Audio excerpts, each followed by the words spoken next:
'మందిర' 2 hours run టైమ్‌తో ఎప్పుడో తమిళ్‌లో 'ఓహ్ మై గోస్ట్' అనే పేరుతో రిలీజ్ అయ్యి ఆల్రెడీ యూట్యూబ్‌లో తమిళ్‌లో స్ట్రీమ్ అవుతున్న ఈ సినిమాని కేవలం 'సన్నీ లియోన్' గారు ఉన్నారని ఇప్పుడు తెలుగులో 2 weeks back just 2 weeks back థియేటర్స్‌లో రిలీజ్ చేసినప్పుడే అనుకున్నా. ఇది ఖచ్చితంగా 'ఆహాలోనే' రిలీజ్ అవుతుందని.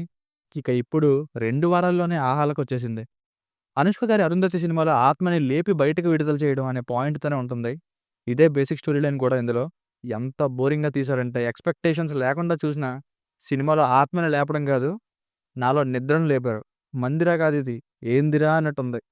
చీప్ కంప్యూటర్ గ్రాఫిక్స్‌తో ముగ్గురు, నలుగురు నోన్ ఆర్టిస్టులు పెట్టి హారర్ కామెడీని ట్రై చేశారు. కామెడీ లేదు, హారర్ అంతకంటే లేదు.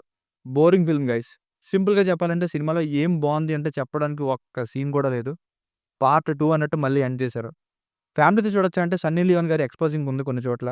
అది తప్ప మిగతాదంతా చూడొచ్చు. కానీ ఈ సినిమాలో ఫ్యామిలీకి ఇచ్చేంత ఎంటర్‌టైన్‌మెంట్ అయితే లేదు. ఇక స్పెషల్‌గా ప్లస్ అండ్ మైనస్ పాయింట్స్ అంటూ ఏం చెప్పనక్కర్లేదు. ఫస్ట్ హాఫ్ అంతా కూడా అనకొండపురం అనే ఊర్లో స్టార్టింగ్ ఆత్మ ఉందని చూపించి, ఒక గ్లింప్స్ లాగా అక్కడి నుండి హీరో డైరెక్టర్ అవుదాం అనుకున్నట్టు ఫస్ట్ హాఫ్ అంతా మేనేజ్ చేసి సాగదీశారు. సెకండ్ హాఫ్ ఏమో ఆ ఆత్మ యొక్క పీరియాడిక్ ఫ్లాష్ బ్యాక్ ఉంటుంది. అది చాలా సిల్లీగా ఉంది. అదే దారుణం అంటే క్లైమాక్స్ ఇంకా దారుణం. 'యోగి బాబు' గారు, ఇంకా 'సతీష్' గారు వీళ్ళ పెర్ఫార్మన్సెస్ బావున్నాయి. కానీ ఎంత పెర్ఫార్మన్సెస్ బావున్నా గానీ సినిమా బాగోకపోతే ఏం లాభం?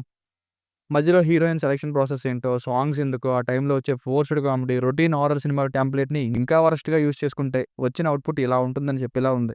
'సన్నీ లియోన్' గారి యాక్టింగ్ కూడా పెద్దగా ఏం లేదు. ముందు చెప్పినట్టుగా ఈ సీన్ బావుందని చెప్పగలిగే ఒక్క సీన్ కూడా లేదు. సో, ఫైనల్‌గా మూవీకి వర్డిక్ట్ ఏంటంటే ఎప్పుడో వచ్చి ఎన్నో సినిమాల్లో చూసిన స్టోరీ కనీసం 'ఓం భీమ్ బుష్‌లా' తీసినా ఎలాగోలా ఉండేది కాస్త ఎంగేజింగ్‌గా. ఇక్కడ మాత్రం అద్దం పద్దం లేకుండా ఉంది. నాకైతే ఏమాత్రం ఎంగేజ్ చేయలేదు గైస్. మీరు ట్రై చేస్తారంటే చూడండి.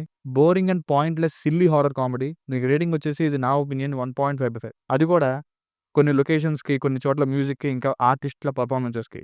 మీకు గనుక నా వర్క్ నచ్చినట్లయితే మరిన్ని రివ్యూస్ కోసం మన ఛానెల్‌ని సబ్స్క్రైబ్ చేసుకోండి. Thank you.